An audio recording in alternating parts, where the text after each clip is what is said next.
selama ini kita diajarkan untuk mengubah emosi adalah dengan cara mengubah pikiran. Tapi sebenarnya itu tidak cukup, teman-teman. Untuk kita bisa mengubah emosi kita, kalau teman mengalami emosi entah itu cemas, ataupun ketakutan, ataupun malu, dan sebagainya, tidak cukup hanya dengan mengubah pikiran.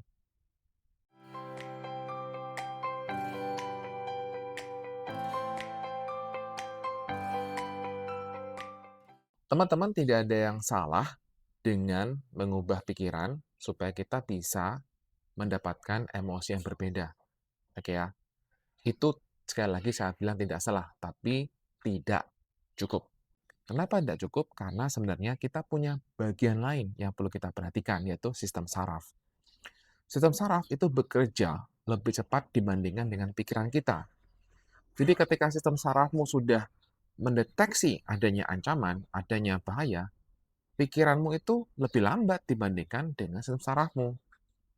Jadinya, seketika kamu sudah dalam kondisi mode fight atau flight atau freeze, ya kamu akan merasakan ketegangan itu akan muncul, sensasi itu akan muncul, gitu.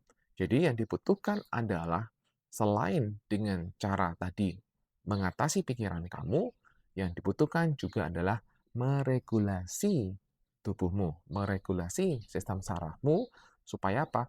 Supaya tubuhmu merasa aman. Itu.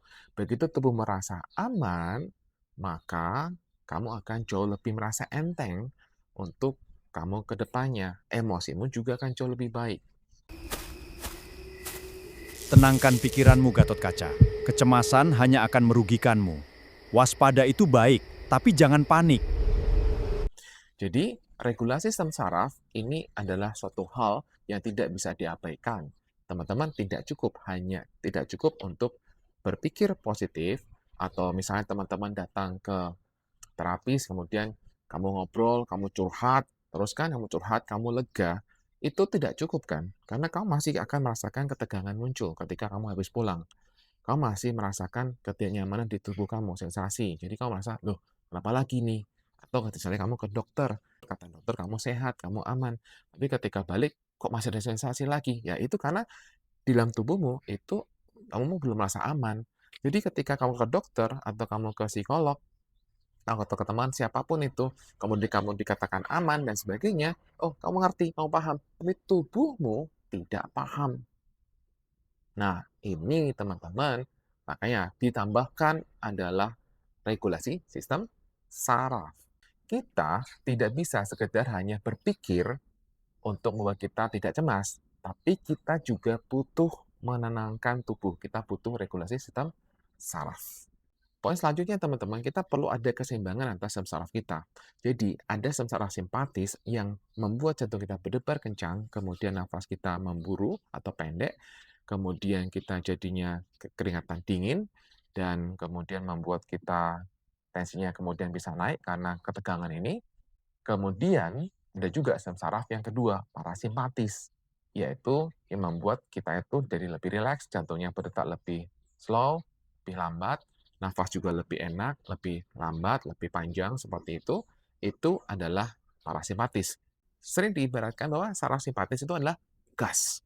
Oke, parasimpatis adalah rem. Saraf simpatis itu ibarat gas mobil. Ia membuatmu siap beraksi. Dan parasimpatis itu adalah remnya. Gunakan keduanya dengan bijak. Nah, kedua sistem saraf inilah sistem saraf otonom yang harusnya bekerja secara seimbang. Nah, kalau kamu mengalami kecemasan, ketegangan, trauma, biasanya saraf simpatismu terlalu dominan atau terlalu aktif. Jadi kamu semakin tegang karena ini ngegas terus kan. Jadi kapan istirahatnya? Padahal kamu dibutuhkan untuk kamu ngerem, gitu kan. Kan kita kalau naik mobil nggak mungkin ngegas terus kan. Ada waktunya ngerem juga kan.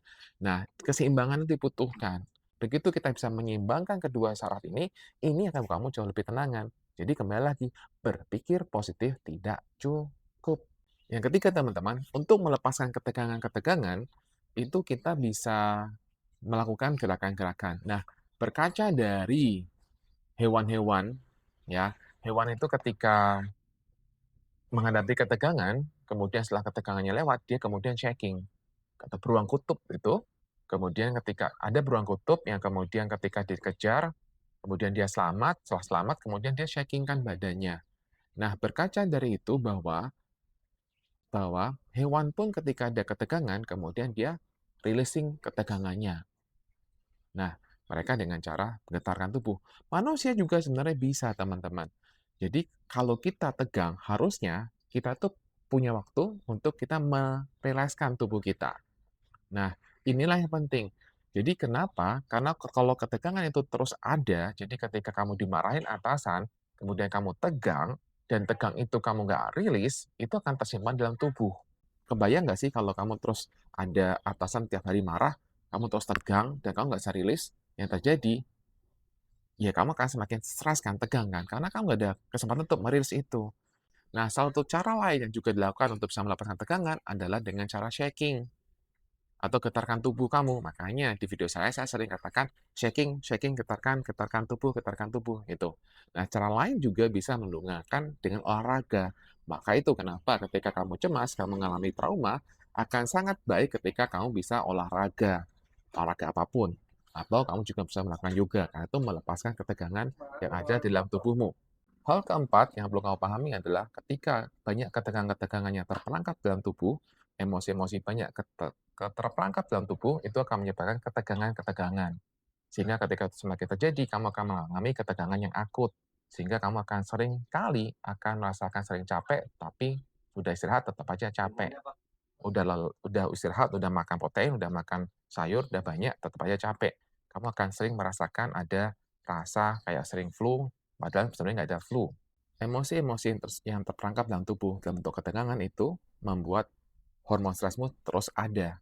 Dan hal itu membuat kamu akhirnya tanda kutip stuck di mode siaga terus. Makanya kamu kan sering merasakan kayak tegang terus padahal kamu nggak pengen tegang, tapi terus aja saya tegang terus. Nah, kalau itu terjadi, yang terjadi ya kamu akan capek gitu. Jadi kamu akan mengalami kelelahan mental, capek dan gampang sedih seperti itu dan seterusnya ya. Jadi teman-teman secara umum yang mau saya sampaikan adalah untuk kamu bisa pulih dari trauma, untuk kamu bisa pulih dari gangguan kecemasan, yang perlu kamu lakukan tidak hanya cukup hanya dengan kata-kata. Yang perlu kamu lakukan adalah regulasi saraf yang kamu bisa lakukan dengan cara shaking, gerakan-gerakan, olahraga, dan sejenisnya. Oke, itulah cara yang bisa kamu lakukan teman-teman untuk kamu bisa melepaskan emosi-emosi yang selama ini terperangkap dalam tubuhmu sehingga kamu akan jauh lebih baik. Demikian video saya, semoga bermanfaat. Bye-bye.